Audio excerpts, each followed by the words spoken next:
غوث پاک نے کتنے سال تک عشاء کے وضو سے نماز فجر ادا فرمائی؟ جلدی دیکھو کتنے سالوں کو پتا ہے. یہ مزہ ہے نا. السلام علیکم ورحمۃ اللہ وبرکاتہ. وعلیکم السلام. عمر طاری مرکز الاولیاء لاہور سے 40 سال. جواب درست ہے. صلو علی الحبیب صلی اللہ تعالی علی محمد. امام اعظم ابو حنیفہ رضی اللہ تعالیٰ عنہ ایک گلی میں جا رہے ہیں، بچے کھیل رہے تھے، بچے کھیل رہے تھے. کسی ایک بچے نے آواز دی باقی بچوں کو اور کہا کہ رک جاؤ، اتنی بڑی ہستی آ رہی ہے، گزر رہی ہے، جو ہر رات عشاء کے وضو سے فجر کی نماز ادا کرتی، ساری رات قیام کرتے، ان کے ادب اور احترام میں کھیل روک دو. امام اعظم گزرے، رو پڑے. وہ اس وقت عشاء کے وضو سے فجر نہیں پڑھتے تھے، یہ عمل ابھی نہیں تھا.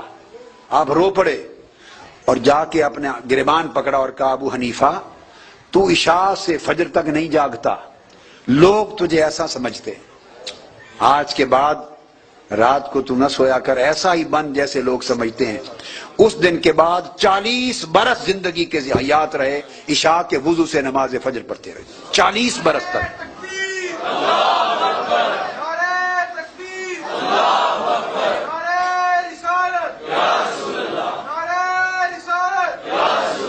تو عشاء کے وضو سے فجر پڑھتے رہے 40 برس. کہانی ہے. اور اگر خدا نہ خواستہ اس سے مراد یہ ہے کہ رات پوری جاگتے تھے تو میرے بھائی بخاری مسلم کی احادیث کی تحت پوری رات جا کے عبادت کرنا حرام ہے. امام بخاری نے ان احادیث کے اوپر باقاعدہ باب باندھا ہے کہ عبادت میں غلو کرنا اسلام میں کراہت کا سبب ہے.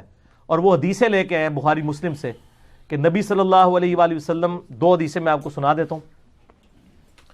بخاری مسلم دونوں میں حدیث ہے، نبی صلی اللہ علیہ وآلہ وسلم گھر موجود نہیں تھے، 3 اصحاب آئے اور پردے میں امہات المومنین سے آپ کے دن کی روٹین پوچھی، رات کی روٹین. تو انہوں نے بتایا کہ نبی علیہ السلام رات کو سوتے بھی ہیں، بیویوں کے پاس بھی جاتے ہیں، نفلی روزہ کبھی رکھ لیتے ہیں کبھی نہیں رکھتے.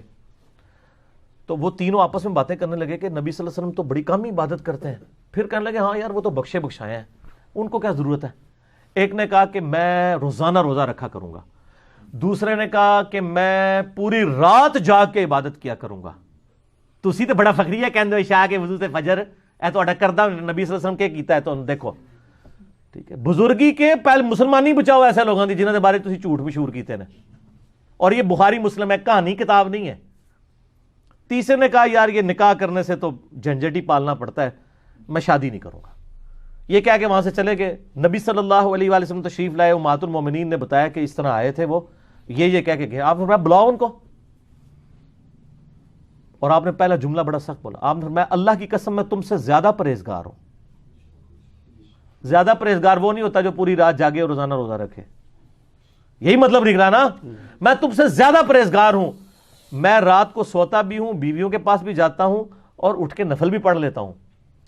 اور پھر آپ صلی اللہ علیہ وآلہ وسلم فرمایا میں نفلی روزے رکھتا بھی ہوں اور نہیں بھی رکھتا ہوں، چھوڑ بھی دیتا ہوں. اور میں نے شادی کی ہوئی ہے، میری اتنی بیویاں ہیں. النکاح سنتی فمن رغب عن سنتی فلیس منی. نکاح میری سنت ہے، جس نے میری سنت چھوڑ دی اس کا مجھ سے کوئی تعلق نہیں ہے. اگرچہ صوفیاء کے ہاں شادی چھوڑنا اور عورتوں کے جھنجٹ سے بچنے والے کو بڑا بزرگ پیش کیا جاتا ہے. ٹھیک ہے، یہ ایک علیحدہ ٹاپک ہے، میں چل پڑا اس طرف تو اور طرف ہی اور باتیں بھی کھل جائیں گی ان کی. تو اور آپ صلی اللہ علیہ وسلم نے ان کو ڈانٹ دیا. لہذا جو شخص پوری رات جاگ کے عبادت کرتا ہے اس کا نبی علیہ السلام سے کوئی تعلق نہیں ہے. باقی وہ جتنا مرضی کوئی اللہ کا ولی وہ نہیں ہے، شیطان کا ہو سکتا ہے، کسی اور کا ہو سکتا ہے. اور ایک اور حدیث بخاری مسلم میں عبداللہ بن عمر بن عاص کے بارے میں آتا ہے. ان کے باپ نے اپنی بہو سے، عبداللہ بن عمر بن عاص کی بیوی سے پوچھا عمر بن عاص نے کہ میرے بیٹے کو کیسا پایا شادی کے بعد. انہوں نے کہا ہاں جی آپ کا بیٹا تو بڑا نیک ہے، دن کو روزہ رکھتا ہے، رات کو نفلیں پڑھتا رہتا ہے. یہ بیسیکلی شکایت لگا رہے تھے کہ مجھے ٹائم نہیں دیتا. نبی صلی اللہ علیہ وسلم سیدھے پہنچے نبی علیہ السلام کے پاس حضرت عمر بن عاص اور جا کے بتایا کہ جی یہ کر رہا ہے وہ آپ کا شاگرد خاص. آپ فرمایا بلا اس کو. بلایا. آپ فرمایا عبداللہ اگر پوری رات جاگو گے تو آنکھیں اندھی ہو جائیں گی. تمہاری آنکھوں کا بھی تم پہ حق ہے، تمہارے جسم کا بھی تم پہ حق ہے، تمہاری بیوی کا بھی تم پہ حق ہے، تمہارے بچوں کا بھی تم پہ حق ہے. اس طرح نہ کرو. یا فضائل مال، فضائل صدقات اور ان کو تو چھوڑنے, پرانے سارے بزرگ شیخ فرید الدین اتار نے تذکرۃ الاولیاء میں لکھا ہے کتنے بزرگوں کے بارے میں وہ نمک کا سرما لگایا کرتے تھے تاکہ رات کو جا کے عبادت کر سکیں, حتیٰ کہ عادت پکی ہوگی انے ہو گئے ہونے نا, نمک کا سرما لا کے عادت پکی ہونی سی کہ نیندر پہنی ہے نمک پالو کھینچ.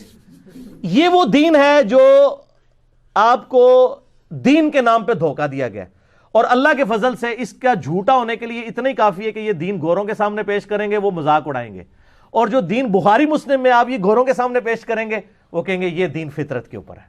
یہ فطرت ہے کہ پوری رات جا کے عبادت کی جائے اور بچوں کو ٹائم نہ دیا جائے, عشاء کے وضو سے فجر پڑھی جائے 40 سال تک. اے جھوٹ ہے, ویسے وہ تو میڈیا کوئی نہیں سی نا پکڑا جاندہ, اے جھوٹ ہے, اب جھوٹ ہے. اور اگر یہ سچ بھی ہے تو اس کا دین اسلام سے کوئی تعلق نہیں ہے, اس کو آپ دین تصوف کہہ سکتے ہیں, دین اسلام نہیں ہے. ٹھیک ہو گیا؟ صحیح.